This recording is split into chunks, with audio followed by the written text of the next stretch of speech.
ఈ సంవత్సరం అట్టి ఒక మ్యాచ్ అయినా గెలుస్తలేదు అనుకున్నా పచ్చి 2 మ్యాచ్ల బ్యాటింగ్ చూసి.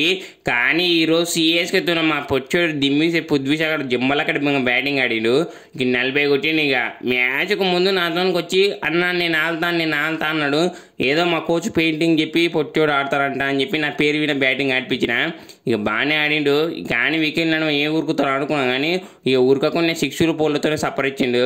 ఇక వార్నర్ బాయ్ ఇట్లా బాగానే ఆడిండు. ఇక నేను ఇట్లా తలో 50 కొట్టినా. ఇక మా టీం స్కోర్ 190 కొట్టినాం. ఇక అయితే నాకు మ్యాచ్ గెలుస్తామని నమ్మకం అయితే లేకుండే, ఆశ లేకుండే. ఎందుకంటే అవతల ధోని అన్న ఏం చేస్తారో సింపుల్గా చేస్తారు అనుకున్నాం. కానీ అట్లా వేయించిన బౌలింగ్. ఇక కానీ ఫస్ట్లే మా ఖలీల్ అయిపోతుంది బౌలింగ్ ఇంగితే సింగు. ఇక ఈజీగా పవర్ ప్లే 2 వికెట్లు లేపేసినాం. ఇక మా వాళ్ళకి ఇట్లా రపరప వికెట్ లేపేసారు. ఇక కానీ లాస్ట్ ధోని అన్న దండం లాస్ట్ వచ్చి పొట్టు కొట్టిపోయాడు.